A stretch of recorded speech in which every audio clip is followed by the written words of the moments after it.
Hi friends, நம்ம Tamil Nadu government வந்து பார்த்தீங்கன்னா, போக்குவரத்து கழகத்துக்கு வந்து வேலைவாய்ப்பு நோட்டிஃபிகேஷன் வந்து வெளியிட்டிருக்காங்க. அத பத்தின முக்கியமான விவரங்கள பார்க்கலாம். நம்ம தமிழ்நாட்டுல மொத்தம் 8 போக்குவரத்து கழகம் இருக்கு. அதுல மொத்தம் 25 மண்டலம் இருக்கு. ஸோ, அதுக்கான வேக்கன்சி தான் சொல்லியிருக்காங்க. அந்த 8 போக்குவரத்து கழகம் வந்து பார்த்தீங்கன்னா, சென்னை மட்டுமே 2 வந்துரும். மாநகர் போக்குவரத்து கழகம் சென்னை, அதுக்கப்புறம் அரசு விரைவு போக்குவரத்து கழகம் சென்னை அப்படின்னு சொல்லிட்டு ஓகேங்களா? அதுக்கப்புறம் தமிழ்நாடு அரசு போக்குவரத்து கழகம் அப்படின்னு சொல்லிட்டு விழுப்புரம், கும்பகோணம், சேலம், கோவை, மதுரை, திருநெல்வேலி இந்த லிமிட்டுக்கெல்லாம் வந்து வரும். சரிங்களா? இதெல்லாம் வந்து இந்த 8 போக்குவரத்து கழகத்தோட பெயர். ஓகேங்களா? அப்புறம் என்ன போஸ்ட் அப்படின்னு பார்த்தீங்கன்னா, பதவியின் பெயர் வந்து ஓட்டுநர் உடன் நடத்துனர் அப்படின்னு சொல்லிட்டு டிரைவர் கம் கண்டக்டர் அப்படின்னு சொல்லியிருக்காங்க. அதாவது நீங்கள் 2 சர்டிஃபிகேட்டு வந்து ஹோல்டு பண்ணியிருக்கணும். அதாவது driving licence plus conductor licence. ஓகேங்களா? உங்களுக்கு டிரைவிங்கும் தெரியணும், கண்டக்டரும் தெரியணும். ஸோ 2 லைசன்ஸ் யார் வச்சுருக்காங்களோ அவங்களுக்கு தான் வந்து இது எலிஜிபிள். அதான் தெளிவாக சொல்லியிருக்காங்க. ஓகேங்களா? ஓட்டுநர் உடன் நடத்துனர் அப்படின்னு சொல்லிட்டு. ஏதாவது ஒன்று மட்டும் தான் வச்சுருக்கீங்க, நீங்கள் டிரைவர் மட்டும் தான் வச்சுருக்கீங்க, கண்டக்டர் இல்லைன்னா நீங்கள் அப்ளை பண்ண முடியாது. இல்லை கண்டக்டர் மட்டும் தான் வச்சுருக்கீங்க, டிரைவர் இல்லைனாலும் நீங்கள் அப்ளை பண்ண முடியாது. ரெண்டுமே இருக்கணும். அது ரொம்ப முக்கியம். சரிங்களா? அதுக்கப்புறம் வேக்கன்சி பார்த்தீங்கன்னா 3274 வேக்கன்சி டோட்டலாக சொல்லியிருக்காங்க. இந்த 3274 வேக்கன்சியும் இந்த 8 போக்குவரத்து கழகத்துக்கு பிரித்து இந்த டேபிளில் கிளியராக சொல்லியிருக்காங்க. ஓகேங்களா? அது ஃபஸ்ட்டு வந்து பார்த்தீங்கன்னா சென்னைக்கு வந்து மாநகர் போக்குவரத்து கழகம்னு சொல்லிட்டு 364 வேக்கன்சியும், அரசு விரைவு போக்குவரத்து கழகம் அப்படின்னு சொல்லிட்டு 318 வேக்கன்சியும் பிரிச்சுட்டாங்க. அதுக்கப்புறம் ஃபஸ்ட்டு வந்து விழுப்புரம் லிமிட், அதுக்கு வந்து பார்த்தீங்கன்னா விழுப்புரத்துக்கு 88, வேலூருக்கு வந்து 50, காஞ்சிபுரம் வந்து 106, கடலூருக்கு வந்து 41, திருவண்ணாமலைக்கு வந்து 37, மொத்தம் 322 வேக்கன்சி வந்து விழுப்புரம் லிமிட்டு. அப்புறம் கும்பகோணம் லிமிட் வந்து பார்த்தீங்கன்னா, கும்பகோணத்துக்கு வந்து 101, நாகப்பட்டினம் 136, திருச்சி 176, காரைக்குடி 185, புதுக்கோட்டை 110, கரூர் 48, மொத்தம் 756 வேக்கன்சி வந்து கும்பகோணம் லிமிட்டுக்கு.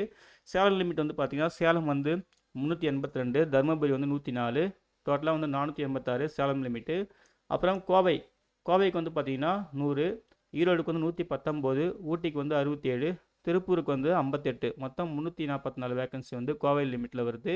அதுக்கப்புறம் மதுரை லிமிட் வந்து பார்த்தீங்கன்னா, மதுரை வந்து 190, திண்டுக்கல் வந்து 60, விருதுநகர் வந்து பார்த்தீங்கன்னா 72, மொத்தம் 322 வேக்கன்சி வந்து மதுரை லிமிட்டில் வருது. அப்புறம் திருநெல்வேலி லிமிட் வந்து பார்த்தீங்கன்னா, திருநெல்வேலி வந்து 139, நாகர்கோயில் வந்து 129, தூத்துக்குடி வந்து 94, மொத்தம் 362 வேக்கன்சி திருநெல்வேலி லிமிட்டுக்கு வருது. ஓகேங்களா? ஸோ இந்த மண்டலம் வைஸாக வேக்கன்சி வந்து கொடுத்துருக்காங்க. ஸோ தெளிவாக வந்து செக் பண்ணிக்கணும். ஓகேங்களா? உங்களுக்கான மண்டலம் வந்து எங்கே இருக்குதுன்னு பாருங்கள். ஸோ அதுக்கான வேக்கன்சியை நீங்கள் செக் பண்ணிக்கலாம். ஓகேங்களா? அதுக்கப்புறம் வந்து பார்த்தீங்கன்னா ஏஜ் லிமிட் கொடுத்துருக்காங்க. 1 ஜூலை 2025 படி வந்து பார்த்தீங்கன்னா உங்களுக்கு 24, அதாவது 24 வயசு வந்து கம்ப்ளீட் ஆகிருக்கணும் மினிமம் அப்படின்னு சொல்லியிருக்காங்க. மேக்ஸிமம் ஏஜ் வந்து பார்த்தீங்கன்னா அதே 1 ஜூலை 2025 கணக்குப்படி ஓசி அந்த கேஸ்ட்டுக்கு வந்து பார்த்தீங்கன்னா அந்த கேட்டகரிக்கு வந்து 40 வயசும், அதுக்கப்புறம் வந்து பிசி, எம்பிசி, டிஎன்சி, எஸ்சி, எஸ்டிக்கெலாம் வந்து பார்த்தீங்கன்னா 45 வயசு அப்படின்னு சொல்லியிருக்காங்க. அதே போல் எக்ஸ் சர்வீஸ் மேனுக்கு வந்து 50 வயசு அப்படின்னு சொல்லியிருக்காங்க. அதுக்கு பிறகு வந்து பார்த்தீங்கன்னா BC, MBC, DNC, SC, ST இதிலே வந்து பார்த்தீங்கன்னா எக்ஸ் சர்வீஸ் மேனுக்கு வந்து 55 வயசுன்னு சொல்லியிருக்காங்க. ஸோ அந்த ஏஜ் லிமிட் வந்து தெளிவாக வந்து செக் பண்ணிக்கோங்க. ஓகேங்களா? அப்புறம் எஜுகேஷன் குவாலிஃபிகேஷன் கல்வித்தகுதி வந்து பார்த்தீங்கன்னா மினிமம் 10வது வந்து பாஸ் பண்ணியிருக்கணும்.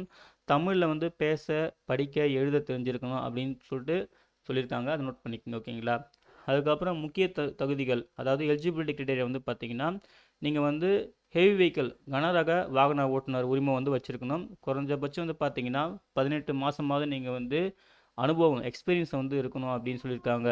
அதே போல் முதலுதவி சான்று, ஓகேங்களா, ஃபஸ்ட் எய்ட் சர்டிஃபிகேட் கண்டிப்பாக வச்சுருக்கணும். அதுக்கப்புறம் வந்து பார்த்தீங்கன்னா அதாவது நடத்துனர் கண்டக்டர் சர்டிஃபிகேட்டும் கண்டிப்பாக வச்சுருக்கணும் அப்படின்னு சொல்லியிருக்காங்க. ஸோ இப்படி இருந்தால் தான் உங்களுக்கு வந்து அப்ளை பண்ணுறதுக்கு எலிஜிபிள் அப்படின்ற மாதிரி கண்டிஷன் சொல்லியிருக்காங்க. அது தெளிவாக நோட் பண்ணிக்கோங்க. அதுக்கப்புறம் ஹைட் அண்ட் வெயிட் கொடுத்துருக்காங்க. குறைஞ்சபட்சம் வந்து பார்த்திங்கன்னா 160 சென்டிமீட்டர் இருக்கணும்.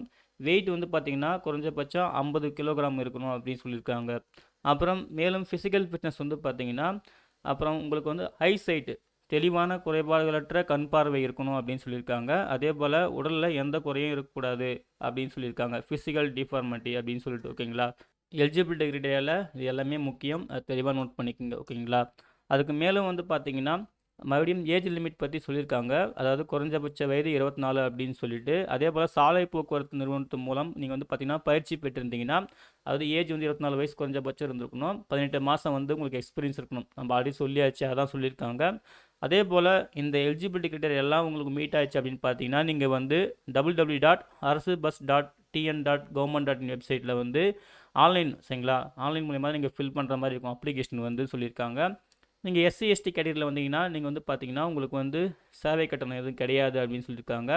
அதே போல் நீங்கள் வந்து வெறும் 590 ரூபாய் வந்து பே பண்ணுற மாதிரி இருக்கும் ஓகேங்களா, அதாவது சேவை கட்டணம் இல்லாமல்.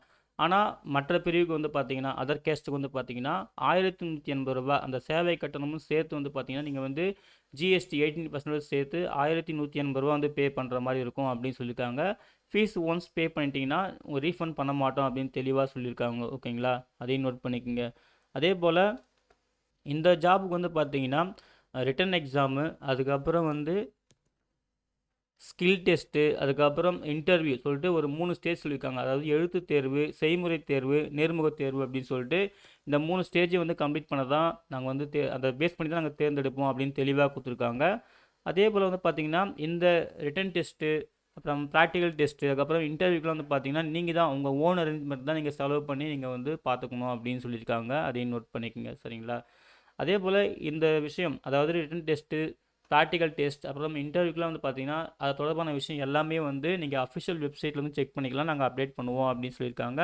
இந்த ஜாபுக்கு வந்து அப்ளை பண்ணுறதுக்கு வந்து பார்த்தீங்கன்னா 21 மார்ச் 2025 மதியம் 1 மணி முதல் 21 ஏப்ரல் 2025 மதியம் 1 மணி வரைக்கும் வந்து பார்த்தீங்கன்னா லிங்க் வந்து ஆக்டிவ் இருக்கும், நீங்கள் அப்ளை பண்ணிக்கலாம் அப்படின்னு சொல்லியிருக்காங்க. மிஸ்டேக் இல்லாமல் கரெக்டாக அப்ளை பண்ணுங்கள் அப்படின்னு சொல்லியிருக்காங்க ஓகேங்களா.